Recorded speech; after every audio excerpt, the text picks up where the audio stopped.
Hey guys, welcome to Manifesting Better. I'm back with another video and another topic that needs to be addressed. I also have an Instagram account. The link for that is in the description box below. Coaching is also available. The link for that too is in the description box below. Hey guys, hope you're well. So in this video, I want to talk about how you can create an alter ego to manifest way faster. So first, I will talk about what an alter ego is. Then I will also take you step by step on how it is helpful, why it is helpful, and then what are the steps that you can take to create it. So what is an alter ego? An alter ego is basically a personality or a different, like in simple words, it's basically a different personality, a different identity of yourself that you are holding on to and that you have. So a simple example of this would be Peter Parker's alter ego is Spider-Man. I think I'm right. Yeah, so Peter Parker's alter ego is Spider-Man.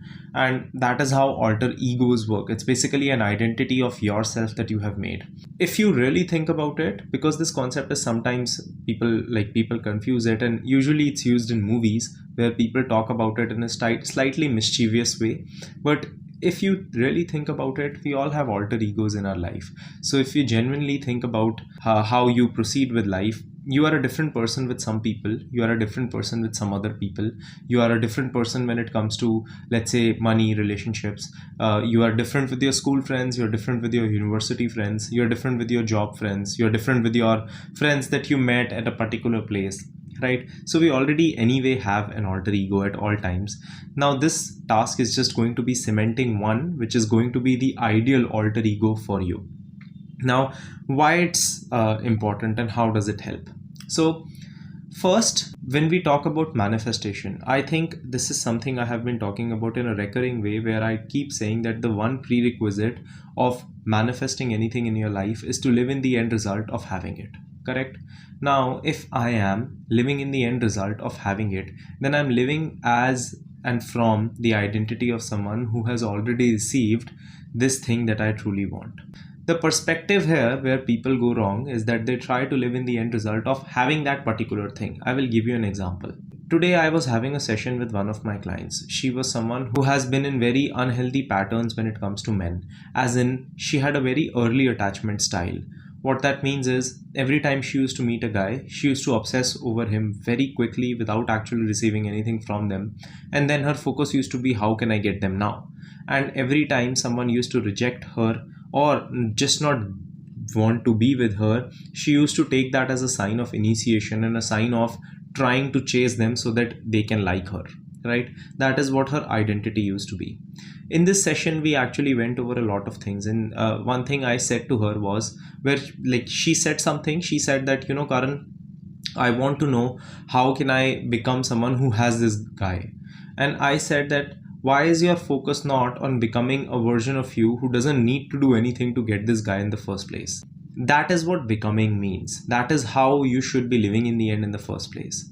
I think as a community, we have started to focus a lot more on how can we get this particular thing, when the focus ideally should be becoming the version of you who already has that thing, because that version of you isn't hyper focused on that thing. They don't think that thing is that important. They are not obsessed with it. They are not consistently thousands of times a day doing techniques to get it. They are not consistently looking for more reasons, more ways to try to get some movement out of that thing. That version of you is perfectly calm, still, consistent, confident in their ability to know that this thing is a given for me. And the thing is that you already know how it feels. So there must be something in your life that is very abundant. Now it can be anything, and it can start from something very small to something very big. For some people it's money, for some people it's relationships, maybe it's one of your friends and their unconditional love towards you, maybe it's you having food on a daily basis, right? Anything that you actually feel is coming into my life in a very abundant way, right? So let's say I say that the one thing that I feel I have in abundance is one of my friends who consistently reaches out to me, or I have in abundance my girlfriend's love, right? Now, if I genuinely feel that way, if I'm genuinely abundant with it, I wouldn't ever have the need to make myself small to get it. I wouldn't shy away from telling my truth. I wouldn't feel the need to consistently do techniques for it. I would be in a place where I genuinely would believe that this thing would come to me regardless of what I do as a human being, right? As in, I know that in my mind, I would know that I am worthy of this thing and I am prepared to receive this thing. And this thing is not that big, that great, that important. Of course, it can be important, but in my mind, it wouldn't be, right? Just like if you, as you will start to earn more money, you will realize that money will start to lose its importance to that level. You will find some amount slightly outside of your comfort zone, but an amount that you used to previously find outside of your comfort zone, once it becomes normal, you wouldn't think about spending that. You would think about spending a bigger amount, like that's a different thing, but you start getting accustomed and your normal towards something changes. That's why the whole purpose of getting and becoming and creating an alter ego for whom receiving these things is normal. Now, how to do it, right? First, let's understand that if there are some things that are difficult for you to manifest, it's not that they always have to be difficult for you to manifest. It just means that they're difficult right now. They can be difficult for you because there is a lot of trauma involved. There might be a lot of stories involved. There might be past conditioning involved. There might be thousands and thousands of things that can actually contribute in your ability to see these things in a slightly more different and a pedestalized way, right? Which is completely normal and completely fine. But there exists someone in the world for whom that thing is normal. Once we start to create an identity around becoming that person, and when I say an identity, I will explain this deeper, but it's not just about how they are thinking, it's everything, right? We would be able to live life from their perspective and also add our own little kick to it. Now, how to do it? First, there are a few things that I would like for you to include. Now, I will give you some pointers on how you can do this on a practical basis.